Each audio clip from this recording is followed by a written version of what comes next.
Bonjour à tous et bienvenue. Ce soir, on reçoit Éric Marié. Je vais le remercier pour être là et remercier aussi Pascal Thomas, grâce à qui est avec nous ce soir. Vous pourrez, en fin de conférence, poser vos questions via l'onglet questions et réponses que certains ont déjà utilisé. Je vous demanderai juste d'attendre la fin de la conférence pour pouvoir le faire. Voilà, je laisse la parole à Christian Desports, président de la FAEMC. Alors, bonsoir à tout le monde, bonsoir à toutes et à tous. Alors, je vais vous présenter Éric Marié, qui nous fait l'honneur d'animer cette conférence ce soir. Il est diplômé de la faculté de médecine traditionnelle chinoise de l'université de Jiangxi, où il a obtenu un doctorat de médecine traditionnelle chinoise en 1991. Il a été nommé en 92 professeur, puis directeur d'une unité de recherche à la faculté de médecine chinoise de Jiangxi. Sa carrière s'est poursuivie dans plusieurs universités et institutions européennes et chinoises. Il est docteur de l'école des hautes études en sciences sociales. Il est un des rares Français à enseigner en Chine et en Europe, et il maîtrise parfaitement l'art de la calligraphie chinoise. Voilà, Monsieur Éric Marié, nous sommes à votre disposition pour cette belle conférence qui s'avère, qui promet d'être passionnante. Voilà, c'est ce que je voulais dire. Bonne soirée à toutes et à tous. Merci, Christian. Écoutez, je suis encore une fois ravi d'être avec vous ce soir. Je vais présenter ma conférence donc pour une durée de 1 heure. En l'articulant donc autour de plusieurs thèmes et l'accompagner donc d'un PowerPoint qui va nous suivre tout au long de mes explications. Étant donné l'importance du sujet, il y a certains aspects qui ne seront abordés que de façon rapide.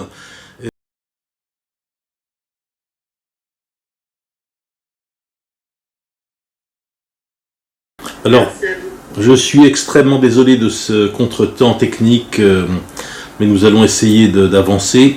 Donc, je vous parlais donc des aspects historiques et je disais que les textes fondateurs de la médecine chinoise classique, c'est-à-dire lorsqu'on parle de la médecine chinoise en tant que système savant, se sont essentiellement développés dans une période qui va entre globalement l'an 206, enfin 200 jusqu'à avant notre ère, jusqu'à un peu plus de l'an 200 après. C'est ce qui correspond à la longue dynastie des Han. Et c'est notamment à cette époque qu'est compilé le Huangqi Neijing, le classique interne de l'empereur jaune, dont sans doute beaucoup d'entre vous ont déjà entendu parler. Je dis ça parce que il subsiste encore aujourd'hui des légendes ou une désinformation quant à la date de rédaction de ce traité que certains attribuent à des époques immémoriales de 1000, 2000, 3000 ans, pourquoi pas avant notre ère. Et évidemment tout ça ne résiste à aucune analyse historique. Ça relève, si vous voulez, de conceptions légendaires qui sont un petit peu comparables aux théories du créationnisme qui feraient remonter, par exemple, l'existence de la Terre à 6000 ans avant Jésus-Christ. En fait, pendant très longtemps, ce sont surtout l'histoire chinoise a été sous-tendue par une histoire légendaire qui n'a absolument rien à voir avec l'histoire positive. Et c'est ce qui explique donc ce malentendu. Le Neijing apparaît en fait relativement tardivement, puisqu'on peut le situer autour du 1er siècle avant Jésus-Christ. Les premières mentions du Huangqi Neijing, c'est dans le Hanshu, qui date du 1er siècle après notre ère, donc ce qui veut dire que il est très improbable, étant donné qu'il n'est mentionné dans aucun autre traité antérieur à cette date, qu'il ait été compilé avant cette période. Alors, les ouvrages donc tels que le Huangqi Neijing ont fait l'objet en plus de nombreuses altérations, reconstructions, et ce sont des corpus qui se sont enrichis d'un grand nombre de commentaires qui sont en grande partie éclairants et qui permettent de décoder des textes qui sont souvent autrement difficiles d'accès. Cependant, il faut savoir qu'avant l'apparition de cette médecine que je qualifie volontiers de savante, il existait déjà une forme de médecine dite archaïque, le terme archaïque n'ayant aucune notion péjorative ici évidemment, dont on ne savait finalement pas grand-chose avant les années 1970. Ce qui explique que dans beaucoup d'ouvrages historiques, mais aussi dans beaucoup de documents, y compris émanant de prestigieux médecins chinois, mais qui ont fait leur scolarité en quelque sorte, ou leurs études, avant la diffusion de ces découvertes archéologiques des années 70 et 80, eh bien, ils ont une vision de l'histoire de la médecine chinoise, quelles que soient leurs compétences techniques par ailleurs, qui est un petit peu comparable à celle qu'on pouvait avoir sur l'histoire, lorsqu'on était convaincu que le monde avait été créé en 7 jours par Dieu, etc. En fait, dans les années 1970, des manuscrits ont été exhumés à l'occasion d'ouverture de tombeaux qui recelaient ces documents, et ces manuscrits, notamment dans les lieux dits de Ma'abantui, de Changshan et d'autres lieux, ont révélé l'importance d'une médecine des vaisseaux, alors même qu'il n'évoque aucune des grandes théories sur lesquelles la médecine chinoise se fondera ultérieurement, c'est-à-dire notamment la théorie des Zhangfu, ce qu'on appelle la théorie des viscères. Alors ici, je vous présente une diapositive, je suis tout à fait conscient du caractère un peu touffu de cette image, mais simplement parce que j'ai voulu montrer de façon à peu près exhaustive la liste des textes médicaux de Ma'abantui, qu'on a trouvé donc dans les tombeaux de Ma'abantui. Il ne s'agit pas de l'ensemble des documents, mais seulement des documents médicaux. Et ce que j'ai représenté en noir ici, ce sont les documents qui portent directement sur cette médecine des vaisseaux. Et ce qui est en vert sont des documents qui portent sur d'autres aspects de la médecine chinoise, pharmacopée, méthode de longévité, etc.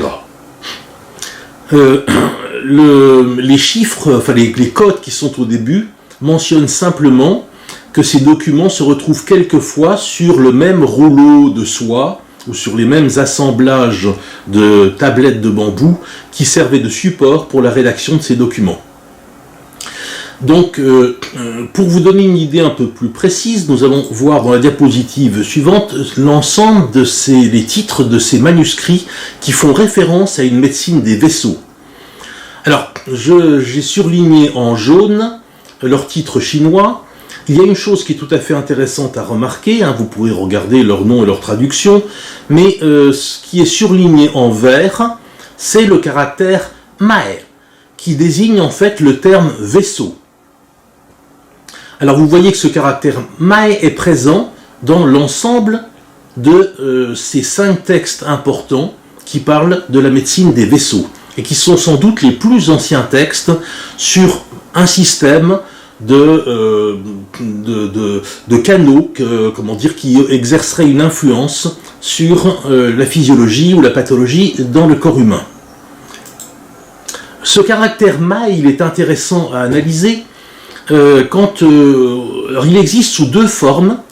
La forme de gauche est souvent appelée classique et la forme de droite est utilisée beaucoup dans le chinois simplifié, mais en réalité ça induit en erreur parce que dans les documents anciens, j'ai moi-même travaillé sur des documents quelquefois très anciens, des documents de l'époque des Tang, etc., et sur les manuscrits directement, et on trouve aussi bien cette forme que cette forme, donc les deux sont probablement aussi anciennes. De quoi se compose ce caractère Mae qui veut dire littéralement vaisseau, qui se traduit également pour désigner les poux. Sur la partie gauche, on voit une partie comme ceci, vous voyez, là j'ai représenté le caractère en Chuanshu, c'est-à-dire dans une forme archaïque du chinois, qui était celle qui était en usage au moment de la rédaction de ces documents. Et on voit la partie droite, c'est un radical qui représente la chair, les organes, etc. Il représente en réalité deux volatiles sur une planche de bois qui ont été cloués à l'entrée d'une boucherie, probablement, et qui indique donc l'idée de chair par extension tissu corporel, par extension organe. Quant à la partie droite, qui s'est déclinée donc de deux façons différentes par la suite, elle représente un cours d'eau avec un confluent et eh bien les rivières, les affluents, etc., qui entourent ce cours d'eau principal.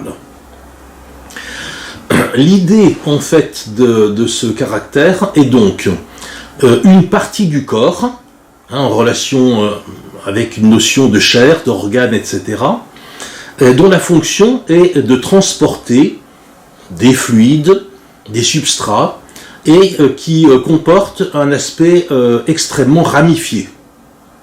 Alors des graphies alternatives ont existé notamment dans les documents anciens comme les manuscrits de Mahavantway, en remplaçant la première partie par l'œil, d'autres en utilisant le sang comme radical, etc. Je ne vais pas en faire un exposé exhaustif, nous ne sommes pas là pour faire un cours d'étymologie chinoise, mais je pense que c'est tout de même important de comprendre le sens de cette graphie et son origine. Alors ici vous voyez, je vais vous montrer un facsimilé d'une partie du rouleau de soie qui concerne donc le Tsupi Shui Mai Jiujing, classique de cautérisation des 11 vaisseaux de pieds et de bras. Voilà à quoi ressemblait donc après reconstitution, parce qu'évidemment quand les manuscrits ont été découverts, ils étaient en miettes, et donc il a fallu un très gros travail de la part des archéologues. Et on voit par exemple ici que le document, qui est le début du texte, commence par, si vous arrivez à suivre ma flèche, ici, Tsu Taiyang Mai, ici le caractère Mai est dans une graphie encore plus ancienne que celle que j'ai montrée, qui représente sur la partie gauche de l'eau, sur la partie supérieure droite un œil et sur la partie inférieure droite le sang. On retrouve ce caractère donc ici, on le retrouve également chaque fois qu'on va aborder un autre vaisseau.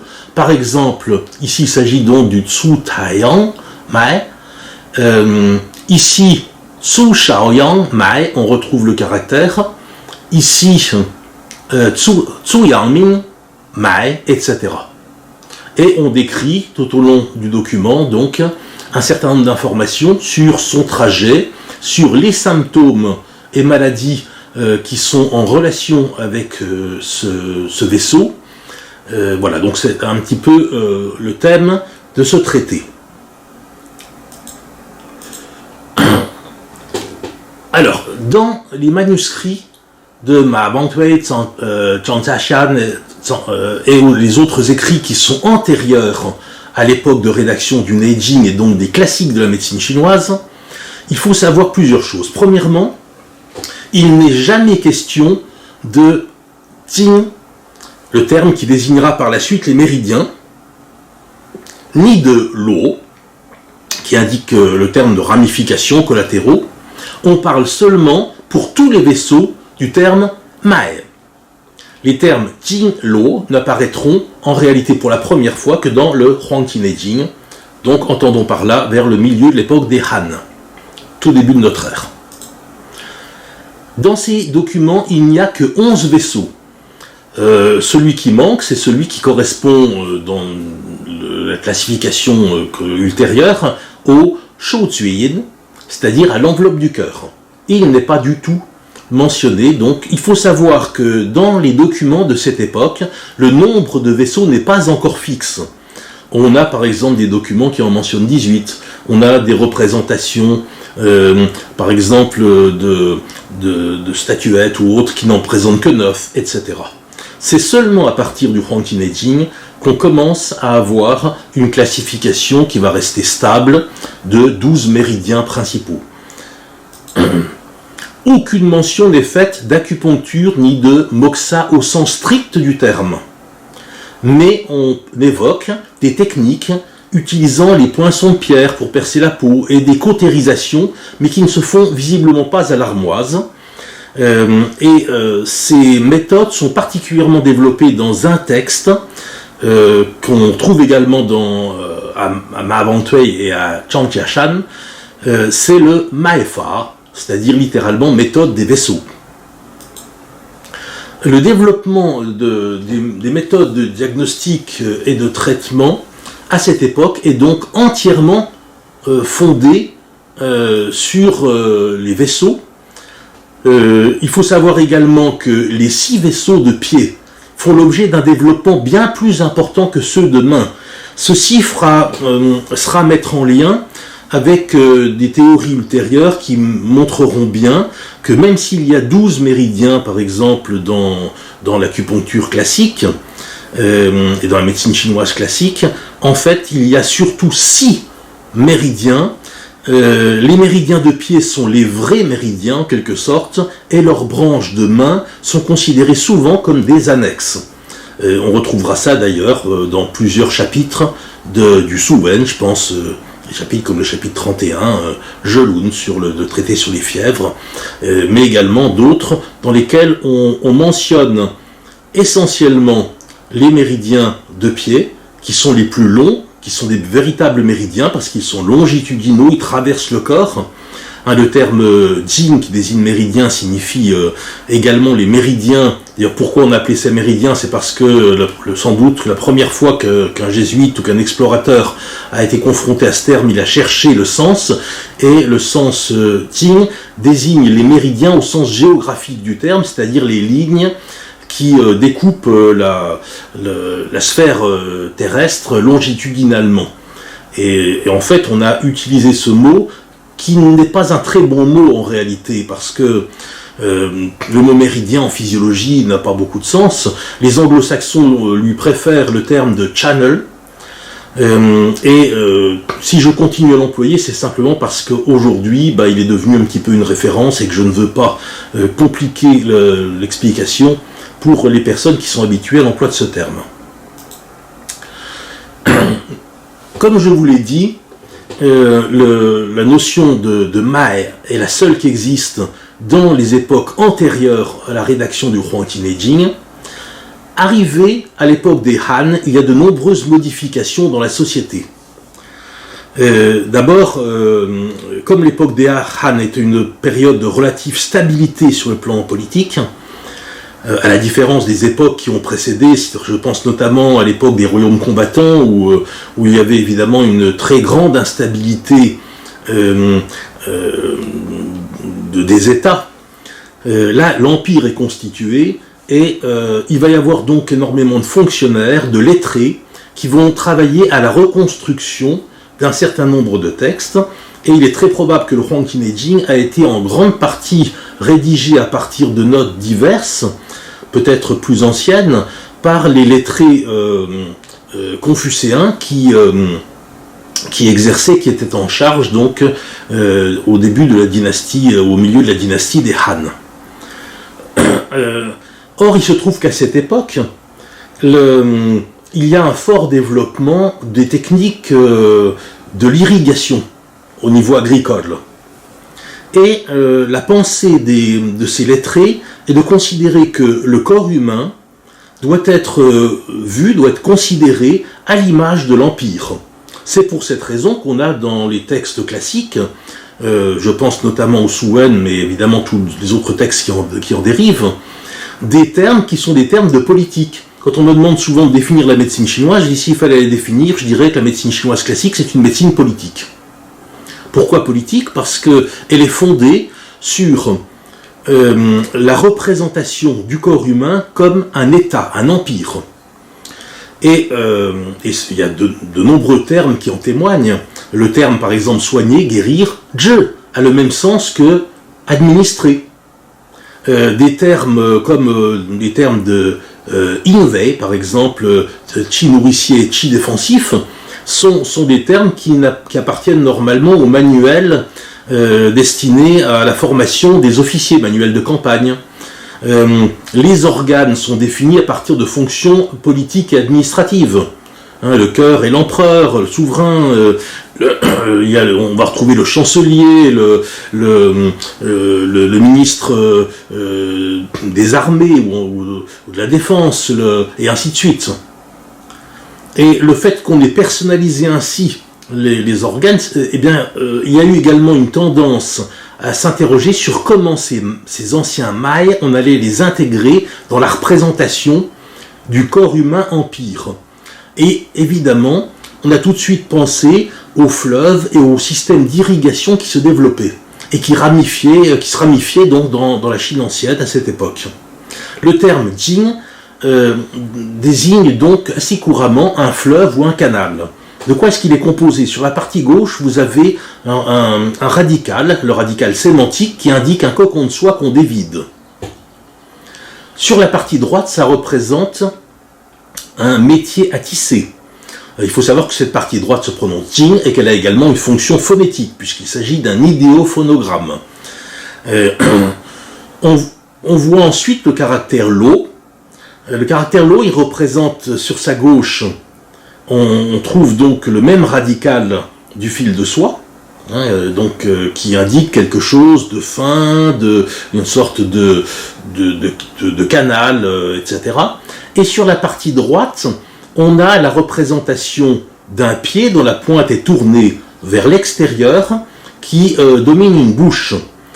Et le sens, tel qu'on peut l'employer ici, le caractère a plusieurs sens, mais il peut désigner en fait le sens de se séparer, séparément, se distinguer, particulier, etc. En fait, cette petite image, elle est un petit peu comme quelqu'un qui chercherait son chemin, il interroge avec sa bouche, on lui donne un conseil, on lui dit suivez cette route, et il décide malgré tout de prendre des chemins de traverse, d'aller à son but par le chemin des écoliers, et bien les canaux qui vont dériver, suivre le chemin des écoliers, si je puis dire, vont être appelés des lots, alors que les méridiens principaux, qui eux suivent des lignes directrices telles que les fleuves, etc., eh bien vont être appelés Jing. Et on va utiliser le terme Jinglo tout en conservant le caractère Mai comme terme générique pour désigner en fait les méridiens et leurs ramifications. Alors, les Jinglo occupent une assez grande importance dans le Neijing et dans les textes ultérieurs, à plusieurs niveaux. D'abord, l'intégration aux théories générales de la médecine chinoise. Ensuite, ils font l'objet d'une classification précise. Ensuite, ils exercent une importance dans le diagnostic et dans le traitement, et ces différents points vont maintenant être vus de façon un peu plus détaillée. Alors d'abord, l'intégration des Jinglo aux théories générales de la médecine chinoise. On a tout d'abord, les Jinglo jouent un rôle important dans une des théories fondatrices du système médical chinois qu'on appelle Zhengji Guanyan, littéralement la conception de la globalité. Je vais y revenir dans un instant. D'autre part, on les trouve impliqués dans les théories du yin-yang et des wuxing, des 5 mouvements. On les trouve également en lien avec la théorie des organes et entrailles, bien entendu. Et enfin, ils vont faire l'objet d'une théorie spécifique. Et ça, c'est un point qui est extrêmement important, parce que très souvent, dans beaucoup d'ouvrages de médecine chinoise, ils sont intégrés avec ces différents éléments, mais on néglige leur théorie spécifique. On les voit simplement comme des sortes de tuyaux, par lesquels circuleraient en fait les substrats corporels, en oubliant qu'ils ont une véritable physiologie. Nous allons reprendre donc ces différents points un peu plus en détail. D'abord, dans la théorie Zhengji Guanyan, dans cette conception de la globalité. Alors, elle comporte 4 aspects. Le premier aspect, c'est l'unité intrinsèque de l'organisme, dans lequel chaque partie est en relation avec l'ensemble. C'est pour cette raison qu'en médecine chinoise, on va par exemple considérer que des pathologies d'une partie du corps peuvent être liées à d'autres parties qui sont parfois très éloignées. On va attribuer par exemple des pathologies périphériques à des atteintes des viscères, etc. Elle sert également en matière de diagnostic, en prenant les pouls, en examinant la langue, en observant certaines parties du corps, on peut tirer des conclusions sur des parties qui sont également éloignées. Et puis au niveau thérapeutique, eh bien évidemment, L'acupuncture, par exemple, est un exemple de l'usage à distance d'actions thérapeutiques qui vont se répercuter sur des parties fort éloignées de l'organisme. Il est bien évident que cette unité intrinsèque de l'organisme, elle repose principalement sur le système de ramification des Jinlo. C'est eux qui sont chargés de transmettre les informations, les inductions, soit pathologiques, soit thérapeutiques, qui vont traverser le corps. Donc là, ça me paraît assez évident. Ce premier aspect est directement en lien avec les Jinlo, sans quoi il n'y aurait pas de possibilité aux différentes parties du corps de communiquer d'une façon aussi continue. Deuxièmement, cette unité ne concerne pas que l'être humain, que l'homme en tant que microcosme, mais c'est le deuxième aspect, il y a un lien entre l'être humain et l'univers. Et ces deux entités, microcosme et macrocosme, qui se correspondent mutuellement, eh bien comment est-ce qu'elles arrivent à communiquer l'une avec l'autre ? On trouve là, le lien à partir des 3 niveaux qui sont présents dans les littératures chinoises anciennes, notamment dans les textes taoïstes, entre le ciel, la terre et l'homme. L'homme est un petit peu comme une sorte de condensateur des forces célestes et une sorte de sublimateur des forces terrestres. En tout cas, il est une sorte d'intervalle entre le ciel et la terre. C'est une expression qui se retrouve dans de nombreuses citations. Mais comment est-ce que ces influences célestes traversent le corps humain et comment ces influences terrestres s'élèvent donc jusqu'à la tête? Eh bien, encore une fois, par l'intermédiaire du système des Jinlo. Et ce système permet de mettre en communication de façon verticale, particulièrement avec les méridiens de pied, puisque je vous expliquais que les méridiens de pied exerçaient une fonction prédominante dans la pensée médicale chinoise, et bien chacun d'entre eux va permettre soit directement, c'est le cas pour les méridiens yang, de faire rejoindre la tête et les pieds, ou au minimum de faire rejoindre le corps, le tronc et les pieds. Et donc il y a en quelque sorte une traversée permanente des forces yang du ciel et des forces yin de la terre à travers ce système méridien. Le troisième aspect, c'est l'interaction avec les cycles temporels, c'est-à-dire qu'ils soient annuels, saisonniers, mensuels, journaliers, etc. Et la relation entre ces cycles et la physiologie humaine, ce qui pourrait se traduire par une sorte de chronobiologie. Le système méridien est très largement impliqué dans cette théorie. Je vais le préciser dans un instant. Il y a bien sûr des liens avec les périodes de l'année. On sait très bien que par exemple les ponctures ne se font pas à la même profondeur en été et en hiver, qu'il y a des cycles qui sont également liés aux caractéristiques des années en termes de troncs et branches, etc. Mais on a même des aspects qui concernent chaque journée. Je vais l'expliquer dans un instant, mais je termine d'abord le quatrième aspect. Le quatrième aspect, c'est l'influence mutuelle des facteurs physiques et psychiques. Et là, je dirais que c'est quelque chose qui est beaucoup plus en relation avec la théorie des Zangfu, puisque chaque organe est en lien avec une émotion particulière. Chaque émotion exerce une influence prépondérante sur tel ou tel organe. Alors ça ne signifie pas que le système des Jinlo n'est pas du tout concerné, mais en tout cas il n'est pas au cœur de ce quatrième aspect, alors qu'il est beaucoup plus présent dans les 3 premiers. Regardez cette image. C'est une image du Huangti Hamajin, littéralement le classique de la grenouille de l'empereur jaune. C'est un texte du 3e ou 4e siècle. Là j'ai fait une copie à partir de l'édition du 19e siècle qui se trouve dans ma bibliothèque, et ce texte en fait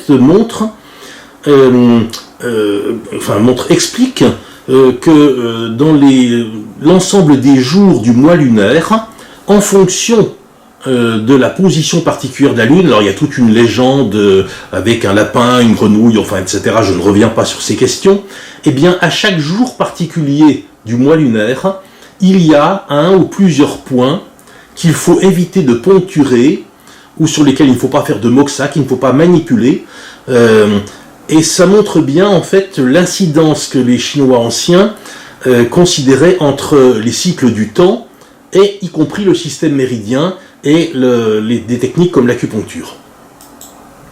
Et ça n'est qu'un exemple évidemment. La conception...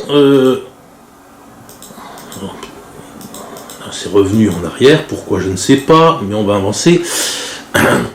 Alors voyons maintenant le deuxième aspect de l'intégration des Jinlo aux théories générales de la médecine chinoise. Je veux parler des deux grandes théories du yin-yang et des wuxing, qu'on traduit généralement par 5 mouvements, parfois par 5 éléments, c'est moins correct d'employer le terme 5 éléments, parfois par 5 phases.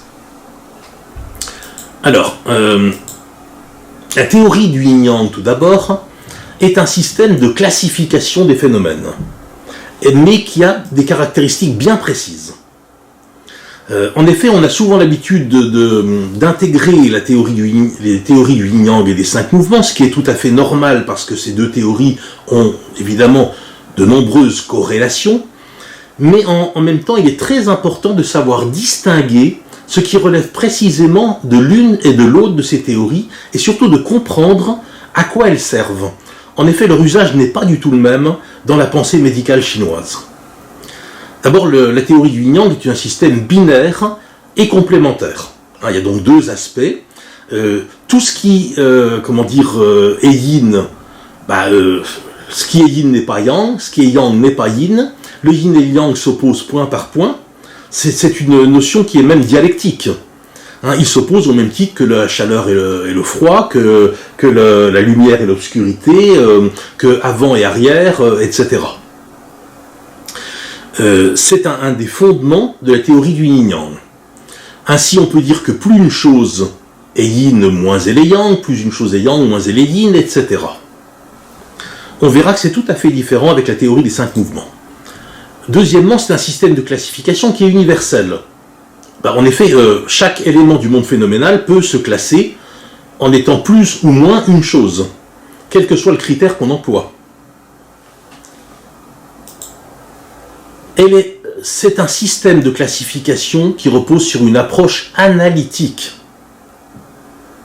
C'est-à-dire qu'il est fait pour permettre de discerner, distinguer, discriminer, séparer. C'est le principe même de la divisibilité infinie du yin-yang. En fait, on s'en sert en médecine chinoise, par exemple, dans des théories comme les Pakang, les 8 principes, qui sont une extrapolation des théories du yin-yang. Eh bien, on analyse les symptômes et on classe, mais on classe avec des critères opposés. Donc, certains symptômes seront du piao ou du li, donc externe ou interne. Certains symptômes seront de chaleur ou de froid, de plénitude ou de vide, yang ou yin. Et on voit bien qu'on a là une nécessité, un objectif de discernement très clair. En effet, si on a de la plénitude, il faudra disperser. Si on a du vide, il faut tonifier. Si on a de la chaleur, il faut rafraîchir. Et si on a du froid, il faut réchauffer. On est bien dans un système qui est binaire et qui est très dichotomique. Bien entendu, ça ne signifie pas qu'il n'y a pas à l'intérieur du yin des aspects yang et des aspects yin, ça c'est la divisibilité infinie. Mais quand on a défini un niveau particulier d'examen, on ne peut pas dire par exemple c'est du chaud et du froid au même endroit, au même degré, etc. Il faut choisir. Et donc la théorie du yin-yang, elle soutient la démarche analytique et de discernement utilisée dans la médecine chinoise. C'est un système qui est essentiellement quantitatif. Qu'est-ce que c'est que la maladie ? C'est lorsque un patient sort de l'amplitude physiologique, donc naturelle, de croissance et de décroissance du yin-yang. On est bien face à un critère très quantitatif. On emploie d'ailleurs très souvent des notions de plénitude de chaleur, vide de froid. Quand on parle de plénitude ou de vide, on fait également appel à une notion quantitative. On dira qu'il y a plus de yang ou moins de yin, et ainsi de suite. Les notions de quantité sont extrêmement présentes. elles sont également présentes dans la façon de qualifier les différents degrés du yin-yang. On va parler par exemple de Taiyang ou de Shaoyang. Et ces termes sont bien entendu, évoquent une notion de hiérarchie également quantitative. Alors ça ne veut pas dire qu'encore une fois qu'il n'y a pas d'aspect qualitatif dans cette théorie, mais elle est essentiellement une théorie de quantification. Et donc, le dernier point, c'est que c'est une théorie qui est parfaitement adaptée, c'est un système parfaitement adapté à l'étude et à l'utilisation de la théorie des Jinlo. Voyons maintenant la théorie des 5 mouvements. C'est aussi un système de classification des phénomènes, mais il est quinquennaire. Donc, quand on a un système quinquennaire, il est difficile d'avoir des oppositions franches. Autant on peut dire que, par exemple, plus c'est yin, moins c'est yang, d'une certaine façon, avec des raisonnements un peu simplistes, mais enfin on est dans la simplicité là. Il est difficile de dire que plus c'est bois, moins c'est feu, ou moins c'est eau, ou moins c'est métal, c'est beaucoup plus complexe. Ce système de classification a été défini également comme universel dans les premiers temps de la médecine chinoise. Ce n'est pas un système qui est né dans la médecine chinoise, il existait déjà bien auparavant, on en trouve des traces dans le Shuqing, qui était rédigé à l'époque des royaumes combattants, on trouve également des traces liées à l'influence de Zhou Yan, également à l'époque des royaumes combattants. Donc, et il s'appliquait à de nombreux aspects des arts, des sciences et même des pratiques administratives et sociales. Cependant, la différence avec la théorie des 5 mouvements, c'est que le système des 5 mouvements est fondé sur une approche synthétique, sur une approche de cohésion globale. Et donc, il va permettre d'unifier différentes phases d'un même processus de façon cyclique. Lorsqu'on raisonne en termes de 5 mouvements, eh bien, l'ensemble des 5 mouvements est toujours impliqué, qu'il s'agisse d'une pathologie ou d'une action thérapeutique. Même si on va privilégier l'un ou l'autre d'entre eux, inévitablement, il y a une action sur les 4 autres. Ça, c'est un point qui est extrêmement important et qui distingue en fait la théorie du yin-yang de la théorie des 5 mouvements. L'une étant plutôt analytique, l'autre plutôt synthétique. Et d'autre part, la théorie des 5 mouvements est essentiellement qualitative. C'est-à-dire ça conduit à des malentendus si on ne comprend pas bien ça. Ça conduit à avoir des raisonnements du type alors là il y a un peu trop de bois, pas assez d'eau, un tout petit peu de métal, enfin etc. Alors que ce n'est pas du tout de cette façon qu'il faut qualifier les choses.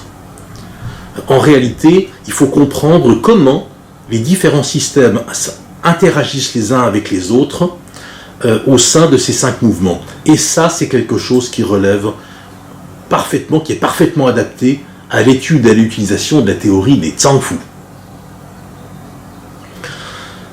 Alors, on pourrait se dire, mais alors, est-ce que ça veut dire qu'il n'y a pas de théorie des 5 mouvements utilisable pour le système méridien et pas de théorie du yin-yang pour les organes et entrailles? Bien sûr que non. Bien sûr que non, parce que, je vais revenir à l'écran précédent, excusez-moi.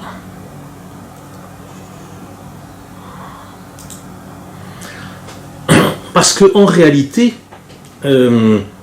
ça signifie simplement quel est le système qui est prioritaire. Dans le mode de classification du système méridien, le yin-yang est prioritaire. Les 5 mouvements interviennent, mais ils vont intervenir, d'ailleurs plus tardivement, ils vont intervenir essentiellement à partir du Neijing, dans le Lingshu, par exemple, pour classer les 5 points Shu. Et là, il va y avoir l'interaction du système des 5 mouvements à l'intérieur d'un système qui se définit déjà en termes de yin-yang. Donc, on pourrait dire que la classification du système méridien, elle est fondée sur l'utilisation des 5 mouvements comme un sous-ensemble d'une classification préalable selon le système du yin-yang.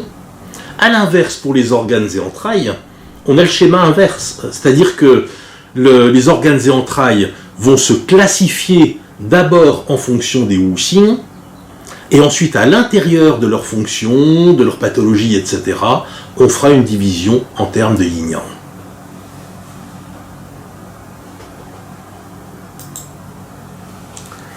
Alors, maintenant on va voir comment la théorie des Jinglo est corrélée avec la théorie des organes et entrailles, qu'on appelle la théorie des Zangfu. D'abord, il faut comprendre qu'ils sont interdépendants, mais ontologiquement différents. Ils sont interdépendants parce qu'évidemment, le système méridien parcourt tout le corps, et une de ses fonctions, c'est de mettre en relation les organes entre eux, et également de mettre en relation les organes avec des zones plus périphériques, etc. La gauche et la droite, le haut et le bas, et ainsi de suite. Mais dans leur nature profonde, les Jinglo et les Zangfu sont différents. Alors, ils sont tous les deux le fondement des structures et des fonctions du corps. C'est-à-dire que si on devait dire quelle est l'anatomie spécifique à la médecine chinoise, alors évidemment on a une anatomie qui est commune avec la médecine occidentale, hein, le squelette, etc. Mais on a quelque chose qui est spécifique à la médecine chinoise sur le plan des structures, et c'est essentiellement donc la combinaison des Zangfu et des Jinglo.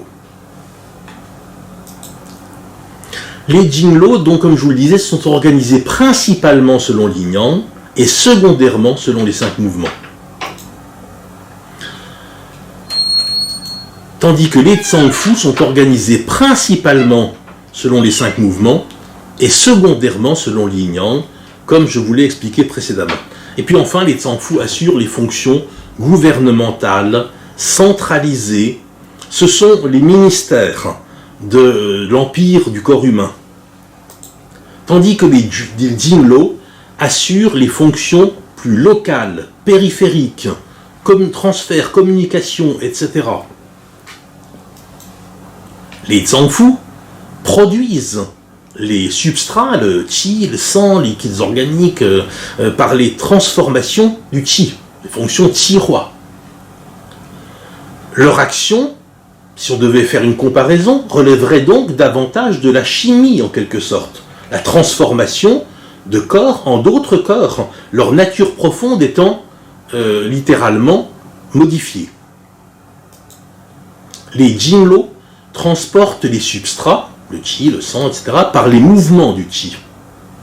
L'action des Jinglo relève davantage de ce qu'on pourrait, si on devait faire la même comparaison, de la physique plutôt que de la chimie. Et ainsi, ils vont être soumis à des questions d'orientation, de pression, de tension particulière, de montée et de descente, etc. Ils n'ont pas les mêmes propriétés et les mêmes capacités de transformation que les Zangfu, mais en revanche, ils sont un élément essentiel dans le transport et dans le mouvement. Alors, il y a 3 théories fondamentales qui sont issues du Huangqi Neijing, qui vont découler de cela. La première, que je vous ai mentionnée, qu'on appelle Yin-Yang, ou Xin Li Lun, ça veut dire la théorie du Yin-Yang et des 5 mouvements. Elle définit une dialectique, des correspondances, un système relationnel avec les spécificités pour le Yin-Yang et les Wuxing que je viens de vous évoquer. La théorie des Zangfu, qu'on appelle Zangfu Li Lun, littéralement théorie des viscères, elle définit des processus physiologiques et pathologiques globaux.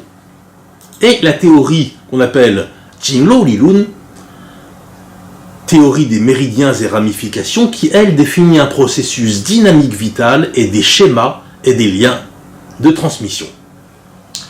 Maintenant voyons le dernier aspect, c'est dans l'intégration des Jinglo aux théories générales de la médecine chinoise, le fait qu'ils fassent l'objet également d'une théorie spécifique. C'est le 4e des 4 points que j'ai commencé à évoquer dans mon plan tout à l'heure.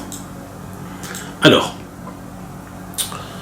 quand on parle de la théorie fondamentale des Jinglo, D'abord, il faut comprendre, il y a 3 aspects principaux.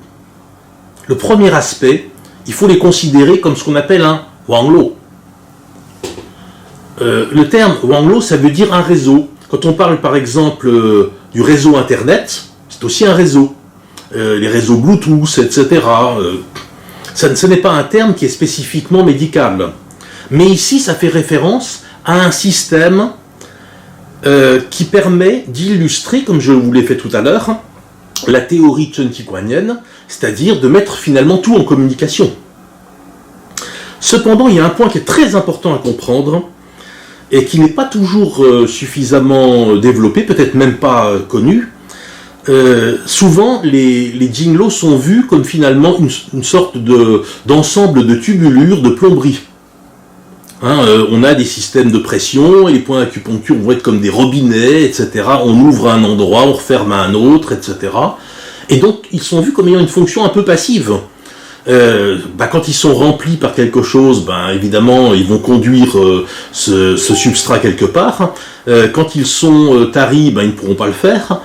Mais ce qu'il faut comprendre, c'est que les jinglo constituent un système vivant. En fait, en quelque sorte, ils sont aussi vivants que le sont les organes et entrailles, que les tissus, etc.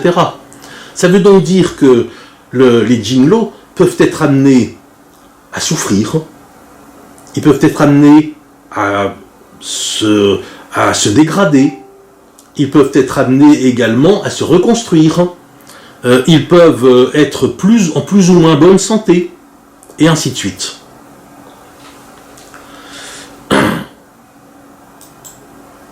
Deuxième aspect de cette théorie, c'est la théorie qu'on peut appeler, donc qu'on appelle Tong Tao. Littéralement, Tao, c'est le même Tao que dans le Tao Te Ching, comme dans le taoïsme.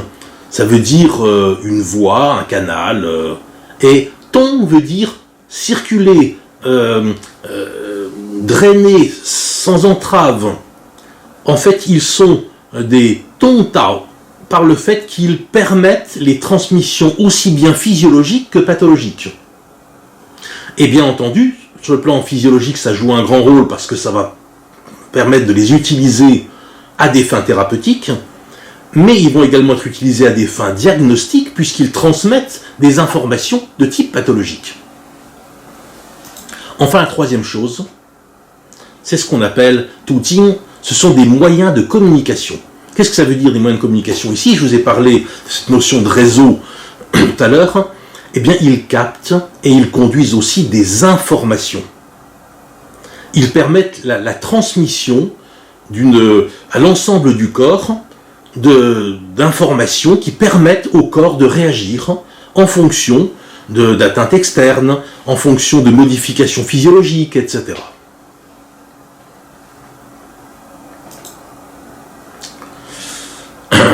Nous avons vu donc la première grande partie, l'intégration aux théories générales de la médecine chinoise. J'espère que vous suivez le plan.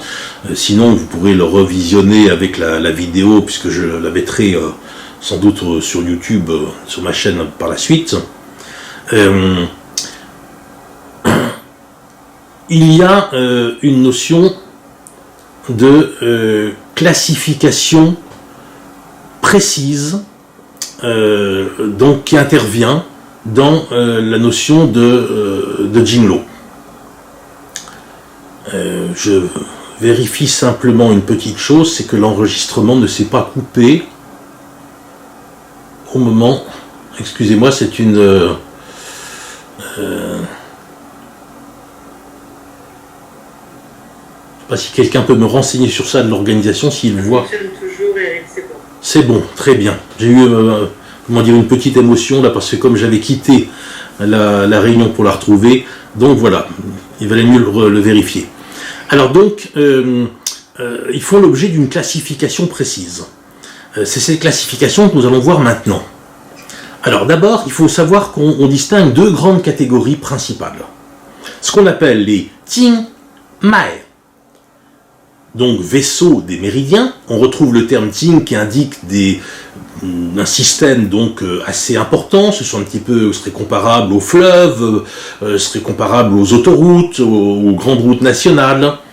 Et on a des luomai, vaisseaux des ramifications, c'est-à-dire des structures beaucoup plus nombreuses, mais également avec un débit moins important, et qui serait comparable finalement aux rivières et ruisseaux, aux routes départementales, aux chemins municipaux, etc. Et il s'y ajoute également deux autres catégories, qui sont ce qu'on appelle les jinjin, littéralement, ça veut dire tendons des méridiens. On appelle ça souvent méridien ligamentaire, méridien tendinomusculaire, etc. Et également donc les pipu, littéralement zone de la peau, zone cutanée. Alors nous allons voir ça un peu plus en détail. D'abord, il y a une répartition générale dans le corps qui s'opère. De la surface du corps à la profondeur du corps, ces différents systèmes ne s'expriment pas exactement, ne touchent pas les mêmes niveaux de profondeur. Les zones cutanées sont bien entendu plus superficielles que les organes et entrailles. Et donc là, vous voyez sur cette diapositive une sorte d'ordre de profondeur à l'intérieur des différentes structures du corps humain selon la médecine chinoise. Après, si on regarde maintenant spécialement les Jingmai, alors comment ils sont classés? On a trois grandes catégories. 12 méridiens principaux, 12 méridiens dits distincts, on appelle les Jingpié, et 8 méridiens particuliers.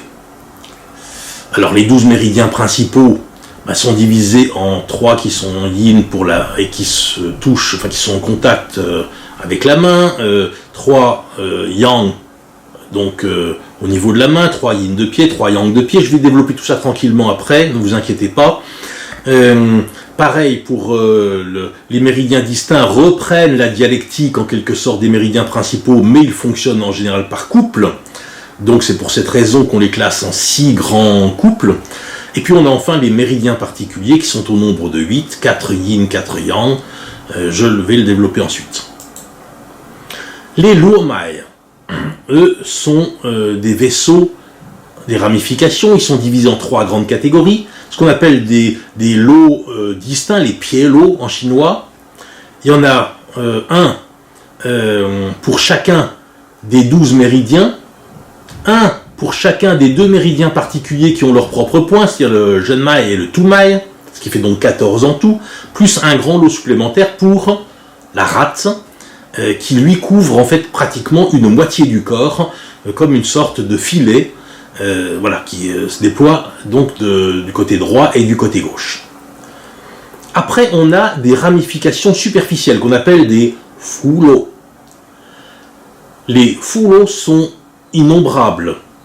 Il est impossible d'en donner évidemment un nom parce qu'ils sont aussi nombreux que les capillaires, par exemple dans le système vasculaire. Ils parcourent donc les zones sous-cutanées. Même chose pour ce qu'on appelle les sonlo, c'est-à-dire les petites ramifications capillaires, qui sont également innombrables et qui permettent de relier les méridiens principaux entre eux, et également de pouvoir leur permettre de pénétrer des zones du corps, des tissus ou des tissus humains qui ne peuvent pas être entièrement évidemment alimentés par le système des Jingmai. Et puis les autres divisions dont je vous parlais, on a les 12 méridiens ligamentaires. On a dans la classification 1 pour chaque méridien principal, et puis on a 12 zones cutanées également, une pour chaque méridien principal. Alors, il faut comprendre que cette classification, évidemment, elle n'apparaît pas du tout dans les textes archaïques dont j'ai parlé, qui sont antérieurs au Huangqi Neijing. Dans le Huangqi Neijing, elle est principalement développée dans le Lingshu, qui est un des deux ouvrages qui composent le Neijing, Suwen et Lingshu. Le Lingshu, qu'on appelle souvent aussi Zhenjing, veut dire littéralement le classique de l'acupuncture, est celui qui comprend le plus d'informations sur le système méridien, la classification des points d'acupuncture, etc. Et donc il est facilement compréhensible que ce soit dans ce traité qu'on trouve toutes ces correspondances. Alors là, c'est simplement, je reprends ce que je viens de vous expliquer, très rapidement, c'est-à-dire que les méridiens principaux sont reliés aux organes et entrailles, dont ils portent les noms. Alors sachant tout de même que lorsqu'on dit méridien du poumon, méridien du foie, du cœur, etc., c'est une appellation qui est plutôt occidentale.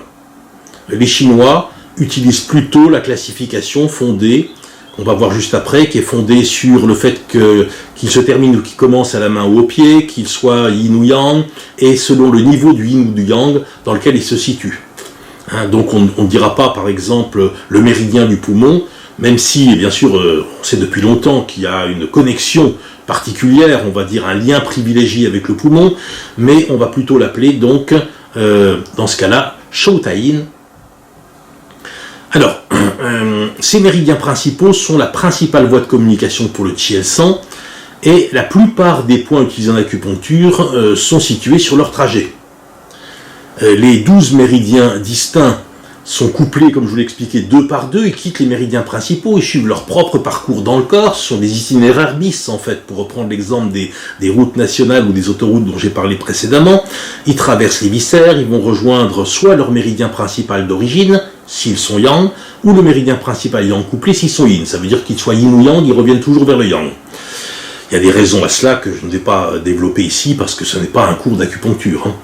Et puis on a 8 méridiens particuliers qu'on traduit quelquefois avec des noms, des termes plus empreints de lyrisme tels que merveilleux vaisseau, etc. En réalité, le terme Qiting Pamai veut simplement dire qu'ils sont différents. Ils ont une particularité par rapport aux autres méridiens. Alors cette particularité, en fait, leur rôle, ils vont contrôler l'activité des méridiens principaux. Il n'y en a que 2 d'entre eux qui ont leur propre point. Donc ça, c'est déjà une différence importante avec les méridiens principaux. Les autres vont emprunter certains points de connexion avec les méridiens principaux. Leurs fonctions sont variables selon les textes, d'autant plus qu'on n'a pas d'informations dans les tout premiers textes sur la médecine chinoise. Dans le Huang Qi Neijing, par exemple, on n'en cite que 6 sur les 8, et ils sont évoqués de façon un peu succincte, avec beaucoup moins de détails que le reste du système méridien. C'est principalement dans le Jia Yi Ting, qui a été écrit plus tard, au cours du IIIe siècle, que les méridiens particuliers commencent à être occupés vraiment un chapitre bien spécifique, et qu'ils sont tous mentionnés, etc. Mais un grand nombre d'aspects de leur usage qui sont couramment observés dans l'acupuncture contemporaine sont bien plus tardifs. Je pense notamment, il y a certainement parmi vous des acupuncteurs, c'est-à-dire ce qu'on appelle les points clés, ou les points d'action sur les méridiens particuliers, qui sont donc 8 points des méridiens principaux qui sont censés avoir une action sur les Qiting Pamai. En fait, ces points n'apparaissent que tardivement. Ils apparaissent en fait à la jonction de la dynastie Jin et Yuan, c'est-à-dire au XIIIe siècle, en période mongole. C'est To Hanxing, un médecin donc chinois qui, dans un de ses traités, va nommer, en fait, indiquer ces différents points et leur action donc supposée sur les méridiens particuliers, sans d'ailleurs donner beaucoup d'explications sur les raisons de son choix. Ce qui veut dire qu'en réalité, on utilise ces points, mais un petit peu en acceptant ce que To Hanxing, qui était un acupuncteur illustre, certes, a décrété à l'époque Yuan. Et puis ensuite, ça a été repris ultérieurement, notamment et plus largement développé, notamment dans le Zhenju Dacheng en 1601, donc le traité de Yang Zhemu. Voilà. Alors on dit également que parmi leurs fonctions, il y a un rôle important dans la circulation de Yuan Qi, le Qi originel, et c'est d'ailleurs ce qui explique leur importance spécifique dans les pratiques de Neitan et de Qigong. On dit également qu'ils reçoivent l'excédent des méridiens principaux, un peu comme des vases d'expansion, et ils se regroupent, répartissent en deux groupes, si yin, si yang, s'associent par couple de deux. Voilà. Les Luomai, je vous en ai fait une description, je ne sais pas s'il y a grand chose à dire de plus. Les 15 collatéraux distincts dont je vous ai parlé, qui sont rattachés aux méridiens principaux, et un pour le Genmai, un pour le Tumai, plus un supplémentaire pour la rate, mais en fait leur fonction, ils dérivent du méridien principal, ils circulent dans des zones un peu plus superficielles, ils se ramifient dans les chairs, et puis ils vont communiquer également avec le méridien qui leur est couplé dans le rapport yin-yang, rapport Piaoli, c'est-à-dire le méridien du poumon avec celui du gros intestin, toujours entre guillemets. Je sais que j'emploie ces termes en rapport avec les organes et entrailles parce que je sais qu'ils sont couramment utilisés, mais dans ma pratique, en général, je ne dirais pas ça. Voilà, je dirais plutôt Shou Tai-in avec Shou Yang-ming. Les ramifications superficielles, elles, sont utilisées notamment pour des pratiques comme par exemple des pratiques de saignée, des pratiques, certaines techniques de massage, etc. Et puis également au niveau du diagnostic en observant l'état de la peau, l'état de la vascularisation de surface, etc. Et les petites branches capillaires, ce sont tous ces réseaux qui, aussi bien même dans les profondeurs du corps, permettent d'affiner et de diffuser à la fois les informations, mais aussi les substrats transportés par le système des méridiens. Et puis quant aux autres divisions, ce ne sont pas à proprement parler des méridiens, on les a rattachés au système méridien. Le système des méridiens ligamentaires sont des sortes de faisceaux qui couvrent sous la peau des zones particulières et qui sont des zones qui sont en lien avec le trajet des méridiens principaux. C'est comme ça qu'on retrouve. Ils servent surtout pour assurer la cohésion du système locomoteur. Ils peuvent être également la première barrière quand on a la pénétration de certains agents pathogènes. Et puis les zones cutanées, c'est un petit peu la même chose. Ce sont des zones de la peau qui sont en relation, en correspondance avec les méridiens principaux, et qui peuvent exprimer, alors par des effets de coloration, de sensibilité particulière ou d'insensibilité et autres, la nature de certaines pathologies et les mettre en lien avec le méridien concerné. Et donc ça sert surtout de complément au diagnostic. Ça peut aussi servir éventuellement au niveau thérapeutique avec des techniques de massage, d'onguent, etc. Mais bon. Comment est-ce qu'on appelle les Jinlo ? Quelle terminologie est employée ? C'est un élément important. On utilise en général les règles suivantes. On distingue d'une part les zones externes des membres qui sont plutôt yang et les zones internes qui sont yin. À l'intérieur des zones externes, on distingue la partie antérieure qui est plutôt yang-ming, la partie médiane qu'on appelle shaoyang, la partie postérieure qu'on appelle taiyang. Et à l'intérieur des zones yin, on a une classification également en trois, qui est donc Taïn, Tsuyin et Shaoyin. Bien entendu que les méridiens qui correspondent à des entrailles sont tous yang, ceux qui correspondent à des organes sont yin, et selon leurs extrémités, on les classe en disant qu'ils sont shou, c'est-à-dire main, ou tsu, pied. Alors par exemple, le méridien dit des trois foyers, toujours entre guillemets, il passe par la zone externe, donc yang, dans la partie médiane, shaoyang, du membre supérieur, donc il est relié à la main, donc il s'appelle shou, main, shaoyang. Mais ces six aspects, c'est-à-dire taiyang, shaoyang, yangming, taïn, shaoyin, tsuyin, ne sont pas simplement les repères anatomiques. Il y a également des liens avec la physiologie des viscères et méridiens.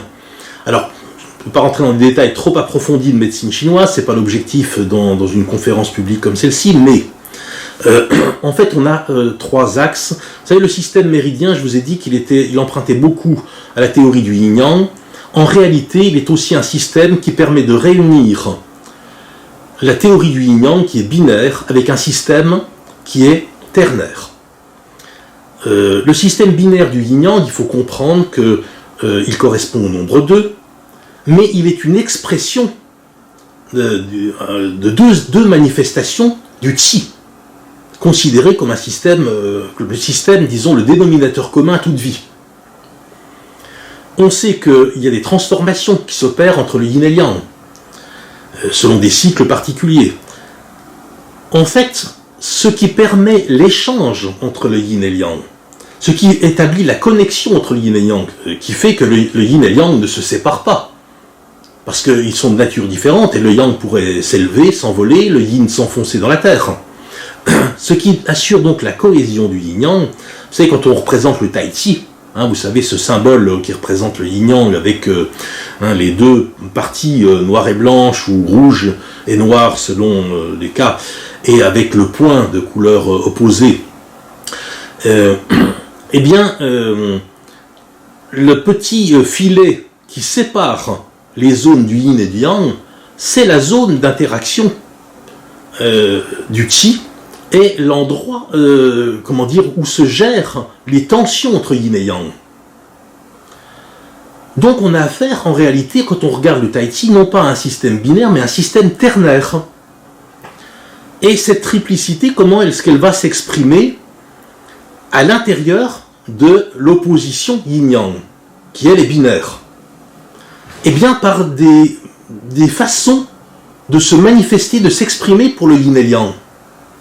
Et il y a trois aspects, trois modes d'action qui sont liés au mouvement du yin et du yang. Un aspect qui est l'ouverture. Alors pour le tai-yang, c'est l'ouverture vers l'extérieur, c'est ce qu'il y a de plus superficiel, etc.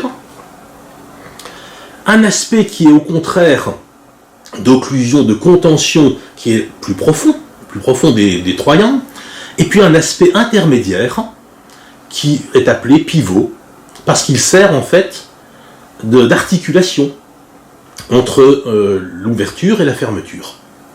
Et on a la même chose dans les zones plus profondes du corps, où le tai-yin joue le rôle de l'ouverture, il est celui qui est le plus proche du yang, donc il réceptionne des informations venant du yang, des informations ou des processus pathologiques.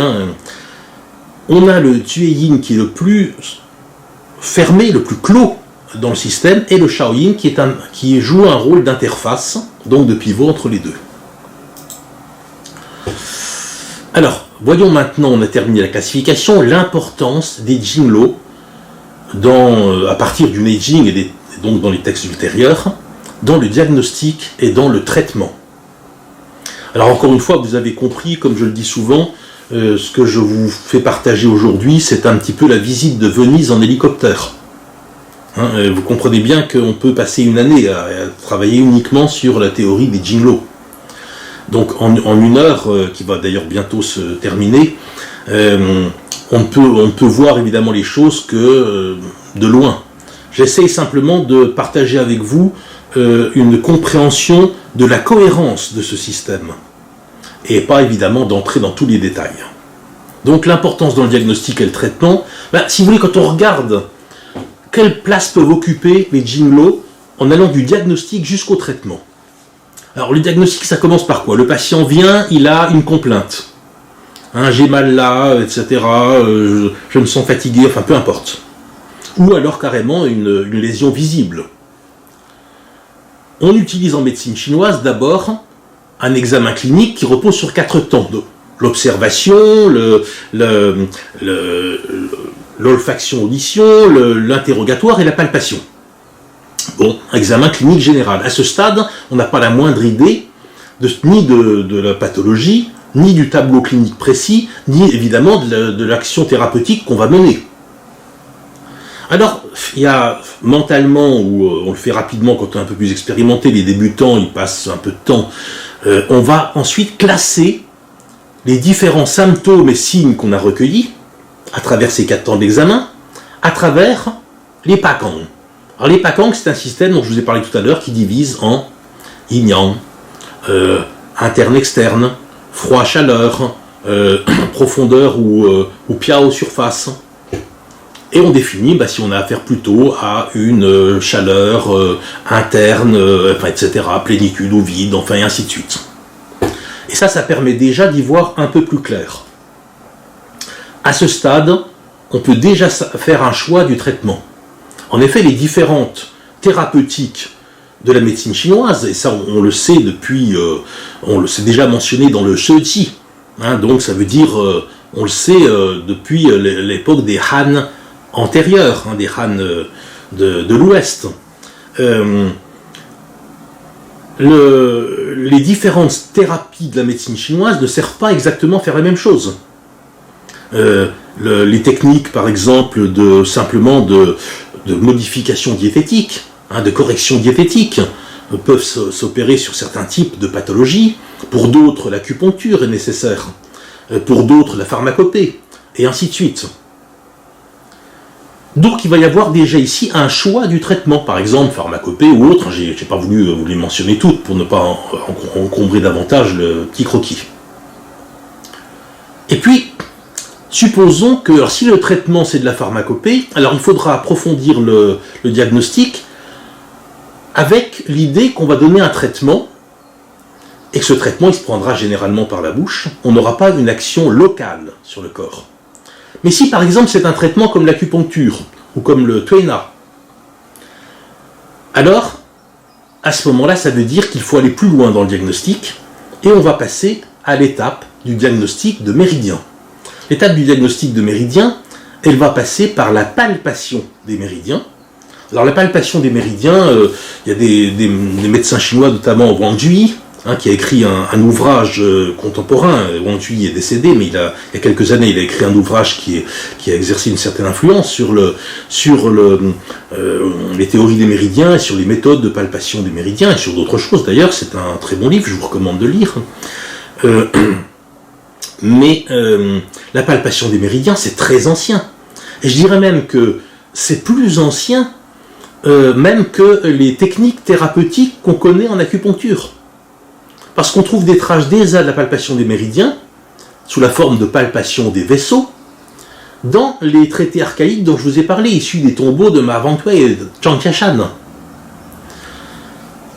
En tout cas, elle s'est affinée au cours des siècles, et aujourd'hui, donc, elle va permettre un diagnostic différentiel de méridiens, qui n'est pas un diagnostic d'organes et entrailles.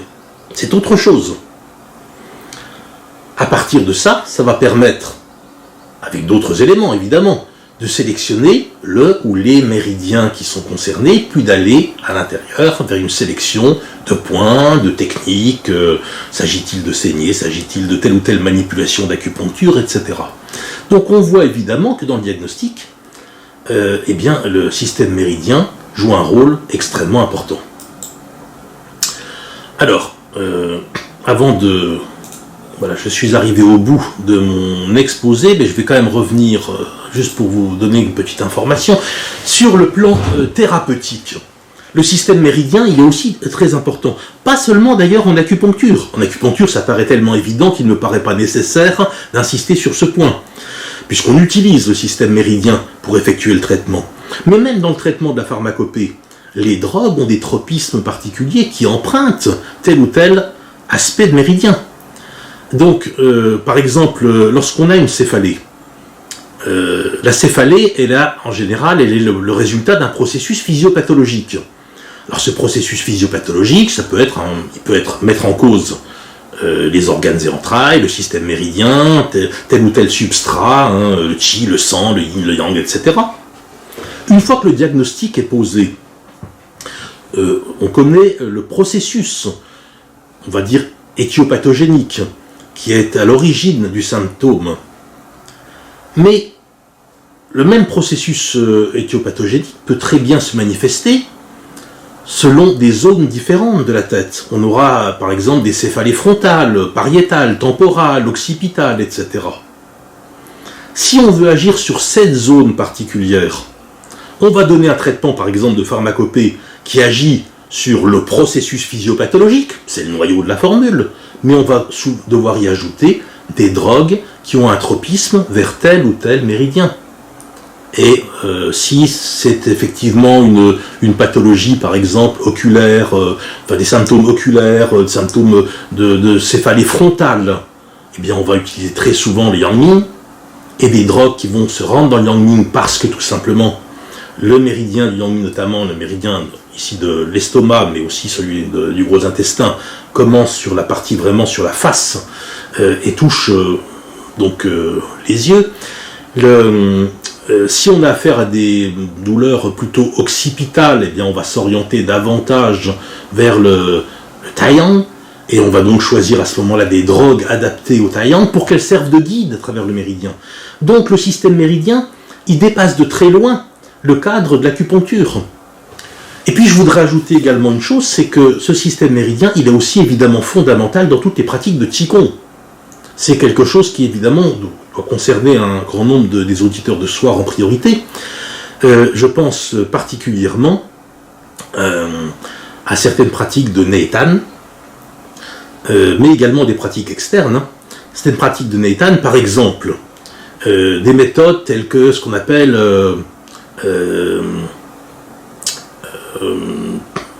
Shi Shui, par exemple nettoyage des moelles, repose en grande partie sur le Chongmai, en partie sur le Taimai et sur d'autres structures. Des techniques telles que le I Ching Ching, qui est beaucoup plus externe et qui comprend des gestes, mouvements, etc., destinés à transformer, agir sur les tendons, les muscles, etc., eh bien, il comprend aussi, évidemment, une connaissance du système méridien et un usage du système méridien pour être performant. Et puis, on a tout un ensemble d'autres pratiques, que ce soit dans les Qigong, qu'on appelle classiquement Qigong de relaxation, ou qu'il s'agisse de Qigong dynamique, ou qu'il s'agisse de pratiques de Neitan. La connaissance du système méridien, notamment des méridiens particuliers, des Qi-Ching Pamai, est évidemment essentielle. J'arrive au bout de ce petit voyage, encore une fois très rapide, ça fait 1 heure avec le décalage de temps, dû aux problèmes techniques initiaux que nous avons rencontrés. Et d'abord, je veux vous remercier de votre attention. Je veux également vous donner à travers cette diapositive quelques liens que vous pourrez donc noter si vous le souhaitez. Un lien vers un site dont je m'occupe sur la médecine chinoise. Il y a une page Facebook également sur les cours de médecine chinoise. Et puis il y a également une chaîne vidéo que j'ai créée et qui comporte des vidéos didactiques. L'accès est tout à fait libre. Vous êtes invité à vous y abonner si vous êtes intéressé par des questions liées à la Chine ou à la médecine chinoise. Vous y trouverez des vidéos sur différentes petites conférences didactiques et également sur d'autres aspects, notamment la peinture, la calligraphie chinoise, etc. Voilà, merci de votre attention et je me tiens à votre disposition pour vos questions. Merci beaucoup, Monsieur Marié. On a effectivement quelques questions, notamment, Eric qui nous demande, y a-t-il des liens explicites entre ces méridiens et les mouvements, la respiration? Alors, oui, c'est d'ailleurs pour cette raison que dans les pratiques de Qigong, on a notamment, dans certaines pratiques bien spécifiques, la respiration est évidemment impliquée. Si vous voulez, le système méridien fait partie de la structure. Vous savez que dans les Qigong, on a 3 grands aspects. On a ce qu'on appelle la régulation, ce qu'on appelle le Tiaoyi ou Tiaoshen, c'est-à-dire la partie mentale, l'intention, l'état de la pensée, etc. On a une partie qui est plus corporelle, Tiaoshen, c'est-à-dire la posture, les mouvements, etc. Et on a évidemment aussi une partie qu'on appelle, qu'on appelle le plus souvent Tiaoxi, qui veut dire la régulation de la respiration. Il est bien évident que ces 3 aspects sont liés. Or, dans la partie corporelle, on a vu que dans la pensée médicale chinoise, les organes et entrailles et le système méridien sont vraiment la spécificité de la représentation corporelle que les Chinois ont donnée du corps. Donc il va de soi que aussi bien les aspects psychiques et spirituels et les aspects respiratoires doivent toujours être coordonnés avec le système méridien, le système des organes et entrailles. Merci pour cette réponse. On a Étienne qui nous demande la réflexologie réflexologie, le shiatsu et l'acupuncture utilisent-ils les mêmes principes, les mêmes points et les mêmes méridiens? Et quelles sont les différences d'effet ou d'efficacité de ces trois techniques?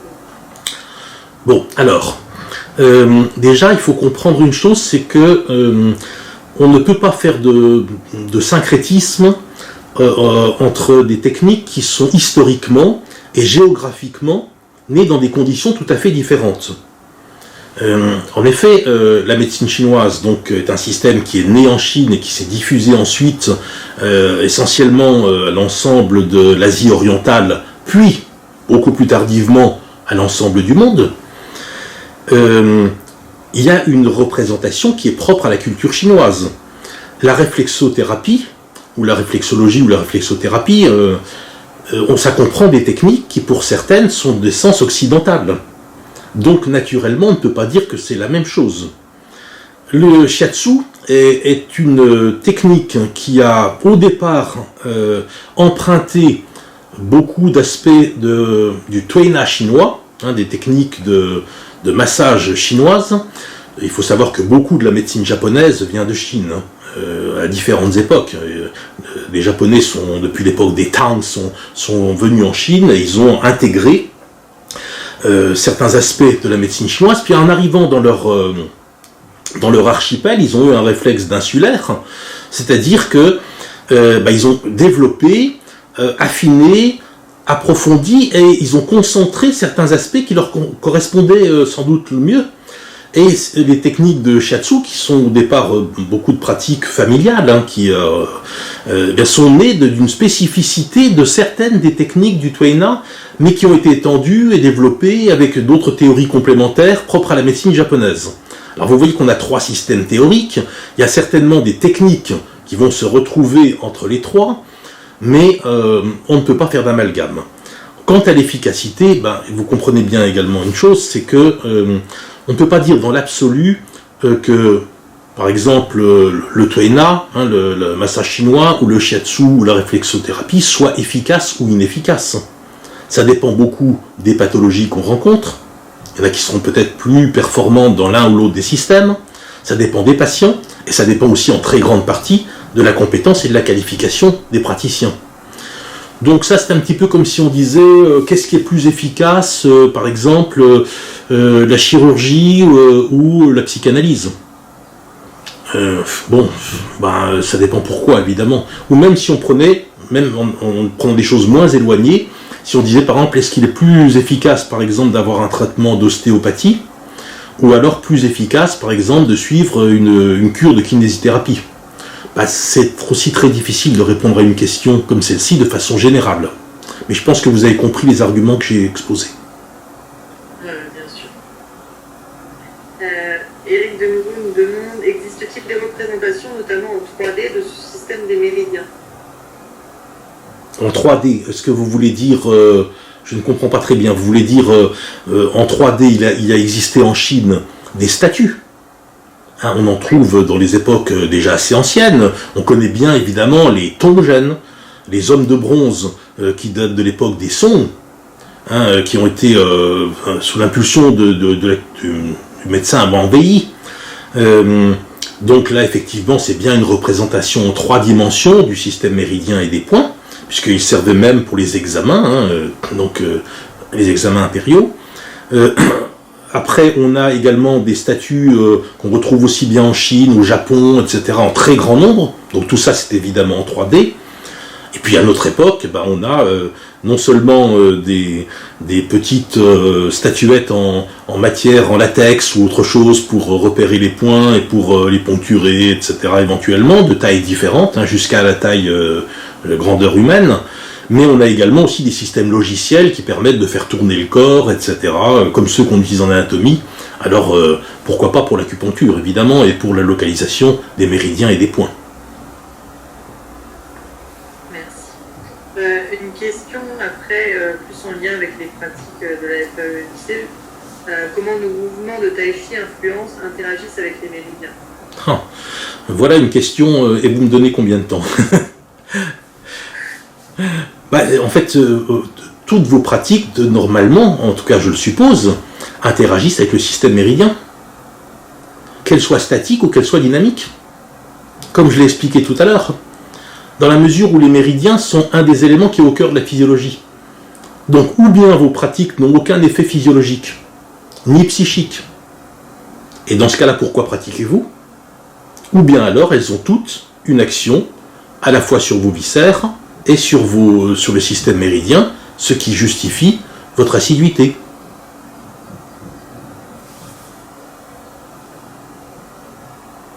Après, il faut voir chaque pratique en détail pour comprendre comment elle agit, mais là, c'est plutôt l'objet d'un cours.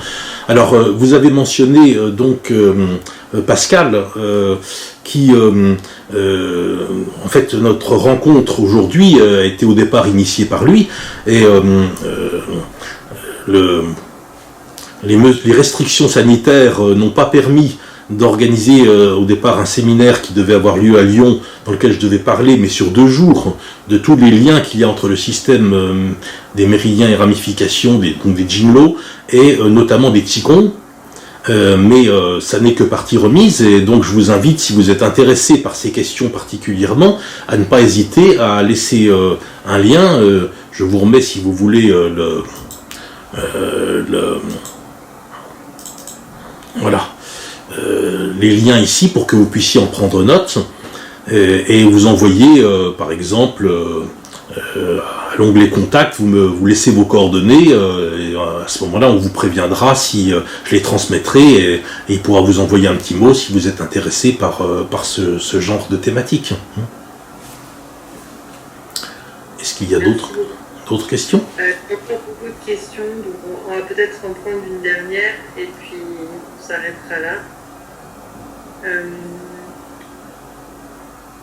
Un peu au hasard, existe-t-il un assemblage, une ligne commune entre Shaoyin et Shaoyang, comme la ligne de signe du Tao, dans la mesure où ces 2 éléments fonctionnent en pivot du yin et du yang?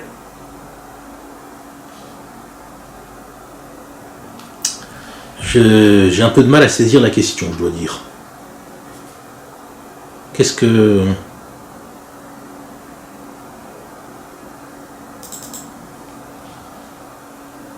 Est-ce que Bénédicte pourrait repréciser? Oui, c'est... Si vous voulez dire, est-ce qu'il existe des liens entre les 3 niveaux, c'est-à-dire ouverture, fermeture et pivot, entre le yin et le yang, la réponse est oui. Bien entendu. Alors ces liens, ils existent. On peut en retrouver des aspects dans l'acupuncture, mais on en trouve également des aspects en dehors de l'acupuncture, notamment dans certaines théories issues par exemple du Sharanun, dans lesquelles on exploite justement ces liens. Donc dans ce cas, la réponse effectivement est oui. Mais ça ne porte pas seulement sur l'aspect pivot, ça porte également sur les 2 autres aspects. Je pense que vous avez répondu à la question. Bénédicte a répondu à nous. Alors, quelqu'un qui nous dit « Les questions choisies n'ont rien à voir avec le sujet de ce soir, dommage ». Alors peut-être que moi je ne les vois pas les questions. Hein. Je ne sais pas où elles arrivent. En bas. Elles arrivent. Ah oui, questions et réponses, c'est ça. Alors, j'ouvre ça. Je dois quitter la conférence, etc. Connexion intéressante et bien construite. Réflexologie, c'est gentil. Tout ça, merci beaucoup. Hein. Ça me touche beaucoup. C'est les mêmes principes, ça en a répondu. Merci de remettre les liens qui ont disparu et qui étaient cachés par le pavé. Bienvenue aux questions. Ah, d'accord, réponse, d'accord. Je vais vous les remettre, excusez-moi. Comment vous... C'était bon, j'ai répondu. Alors, là, il y a une question à laquelle on n'a pas répondu. Bonjour et merci pour cette conférence. C'est de Vincent qui nous demande ma question. Le choix des points d'acupuncture, je pose un petit lettre uniquement fait par les points HE. Donc, ces points HE sont des points qui sont douloureux. Non, très clairement. C'est-à-dire que si on ne peut utiliser, si on n'utilise que les points HE, on fait vraiment une acupuncture très pauvre. Hein. Le choix des points, il se fait en fonction d'une multitude de critères. Je vous ai expliqué déjà en déroulant le diagnostic, hein, tout à l'heure, en expliquant du diagnostic au traitement. Donc vous voyez déjà, et je n'ai fait que le survoler. Alors il y a énormément de critères dans le choix des points. C'est d'ailleurs l'objet C'est d'ailleurs l'objet de toute une partie des cours d'acupuncture. Quand on organise un enseignement sur l'acupuncture, il y a une partie qui est stratégie sur le choix des points. Et là, il y a énormément de paramètres. Oui, je vais remettre donc les liens. Excusez-moi. Alors, il faut enlever le pavé qui cache mon visage. Voilà, comme ça. Oui, ça fait moins fantomatique, effectivement, malgré l'éclairage un peu défectueux de la bibliothèque. Je vais faire ça peut-être, d'ailleurs ce sera pire. Non, je regarde, oui. Pas beaucoup mieux. Peut-être comme ça, voilà. Pouvez-vous déployer relation entre les méridiens particuliers, le développement de l'embryon humain. Oh oui. Mais une conférence sur les relations entre le développement de l'embryon humain et les méridiens particuliers, ça fait partie d'un aspect de cours que j'ai donné il y a de nombreuses années, que je redonne de temps en temps, mais qu'il est impossible d'évoquer, même si toute la conférence avait porté uniquement sur ce point. Parce que là, ça fait appel à des textes qui se déroulent sur une période de plus de 1800 ans, presque 2000 ans, et avec de nombreux aspects. Mais c'est vrai que les méridiens particuliers jouent un rôle prépondérant, particulièrement, pas tous, mais particulièrement Chongmai, Tumai et Zhenmai, dans le développement de l'embryon. J'aimerais pouvoir développer davantage, mais là, ça impose qu'on passe vraiment la nuit ensemble. Et je ne veux pas avoir des ennuis avec votre famille. Alors, pourquoi classer les 8 méridiens particuliers en 6 yin et 6 yang? 6 plus 6 font 12 et non 8, je ne comprends pas. Ah oui? Et où est-ce que c'est mentionné avec 6 yin et 6 yang? Je pense que là, il y a dû avoir, soit c'est moi qui ai fait une coquille, mais je veux bien les regarder tout de suite pour le vérifier. Alors...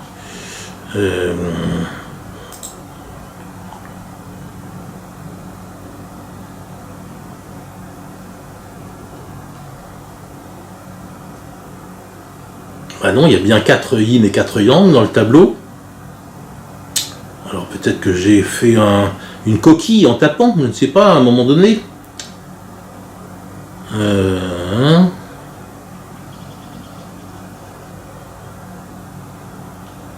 particulier, seul d'entre eux, l'autre, en fonction sur les textes, on retient le rôle rien, un peu comme...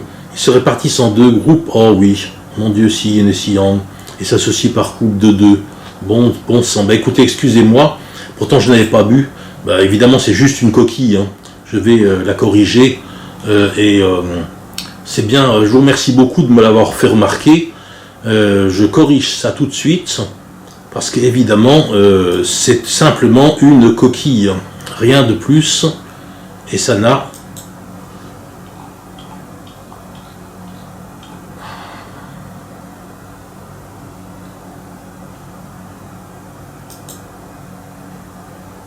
C'est évidemment 4 yin et 4 yang. Hein.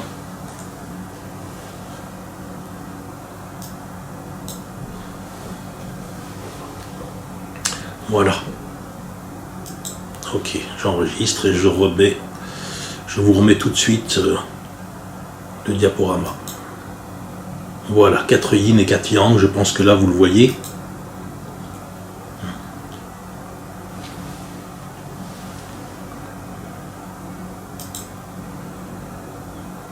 Je vais vous le partager tout de suite afin que vous voyez tout de suite que ça a été modifié. Voilà, c'était ici. Hein.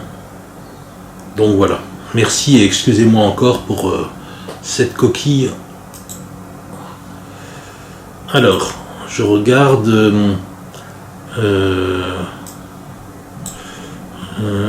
D'accord. La médecine ayurvédique est-elle à l'origine de la médecine chinoise? Sont-elles complémentaires? La médecine ayurvédique n'est pas à l'origine de la médecine chinoise. C'est un autre système de santé, un autre système médical qui trouve son origine dans la péninsule indienne. Donc il n'y a pas vraiment de lien. Alors ça ne veut pas dire qu'il n'y a pas eu des échanges parce que l'Inde et la Chine ne sont pas aussi éloignés tout au long de l'histoire, mais en tout cas, non, il y a sans doute eu des apports de drogue, etc., voire peut-être de techniques, mais les théories fondamentales de la médecine ayurvédique, la médecine indienne, et celles de la médecine chinoise sont radicalement distinctes, et voilà. Donc, de ce fait, est-ce qu'elles sont complémentaires? Elles ne sont pas complémentaires, parce que complémentaire, ça voudrait dire que chacune d'entre elles couvre la totalité de ce qui manque à l'autre. Donc c'est pas le cas, mais elles sont parfaitement compatibles. C'est-à-dire que vous avez le droit de vous soigner un jour par la médecine ayurvédique et un autre moment par la médecine chinoise. Je pense que vous le supporterez. En revanche, je déconseillerais de vouloir faire une sorte d'amalgame, de syncrétisme pour faire le diagnostic moitié médecine ayurvédique, moitié médecine chinoise, puis de mettre 3 aiguilles d'acupuncture, 4 ou 5 drogues d'une formule de pharmacopée chinoise, plus 3 plantes de la médecine ayurvédique dans le même traitement, parce que de la même façon que toutes les langues ont leur grammaire et leur cohérence, et qu'il n'y en a pas une qui est vraiment de raison de prédominer en termes de qualité sur les autres. Mais en revanche, si vous parlez dans la même phrase 3 langues différentes et que de temps en temps vous accordez les adjectifs selon le français, de temps en temps selon le latin et ainsi de suite, votre conversation va être au bout d'un moment très difficile à suivre. Alors, là, bon, je vous remercie. Monsieur Marié parlait de la prédominance des méridiens des jambes sur ceux des bras qui étaient comme des annexes. Cela a-t-il une incidence sur la clinique, sur le diagnostic? Ça, oui, ça a beaucoup d'incidence, en fait.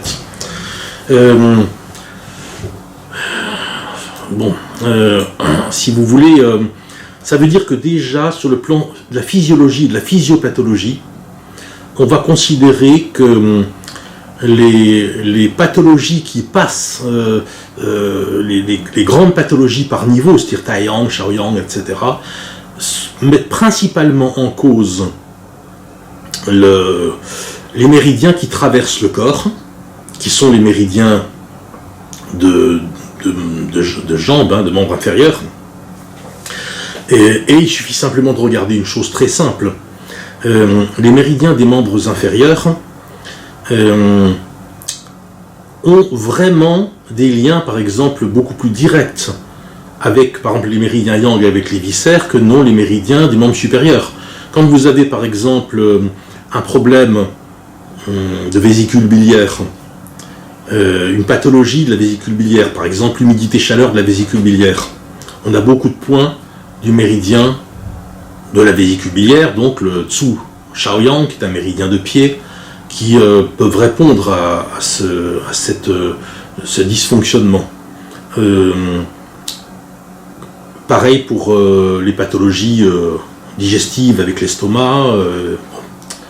Mais lorsque vous avez par exemple un problème d'intestin grêle, il ne se règle pas en général avec le méridien de l'intestin grêle, c'est-à-dire Shou Taiyang. Le Shou Taiyang va avoir des fonctions, mais qui vont concerner d'autres choses, particulièrement en lien avec son trajet, en lien avec des rapports d'image, des relations holographiques, etc. Mais on ne peut pas dire qu'il a un tropisme marqué. On ne peut pas dire, par exemple, si on veut traiter une maladie de Crohn ou je ne sais quoi d'autre, on va prendre des points du méridien, par exemple de l'intestin grêle, ni d'ailleurs des points du méridien du gros intestin. Ça montre une chose très claire, c'est que les méridiens yang de main ont peu d'incidence sur les entrailles, en tout cas beaucoup moins que les méridiens yang de pied ont sur les entrailles qui leur correspondent. Les méridiens en revanche de main ont plus d'incidence sur les organes. Pourquoi? C'est très simple, c'est un peu anatomique.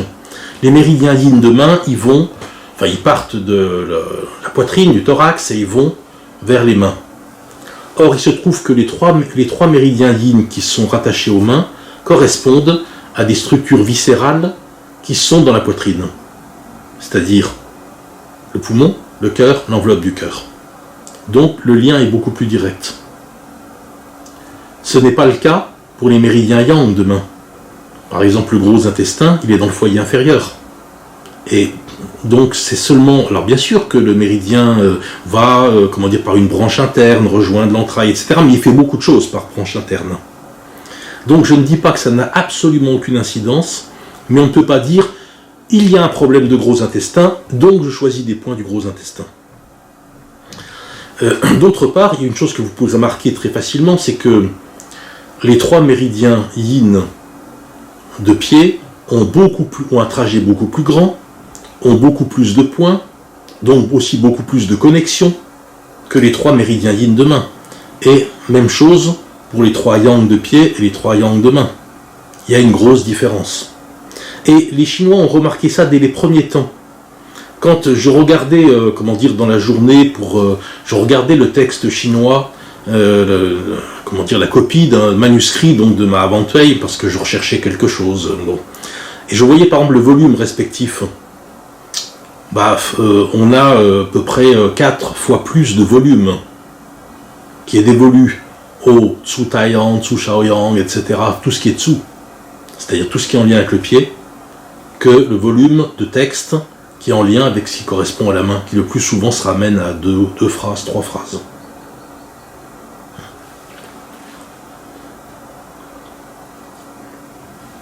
Comment ont été... Monsieur Marié. Oui. Merci beaucoup d'avoir répondu à toutes ces questions. Il y a plusieurs personnes qui demandent si le diaporama sera disponible. Je ne sais pas si c'est possible. Alors, oui. Alors, ne m'envoyez pas votre adresse email par le biais des questions et réponses. Il y en a trop, là, si vous voulez. Hein. Oui. On arrive à des dizaines de questions et réponses. Si vous voulez faire ça, je vous remets l'écran partagé. Et ici, voilà, et je vais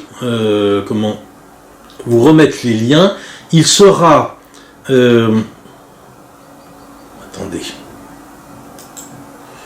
Repartager, il y a un petit souci.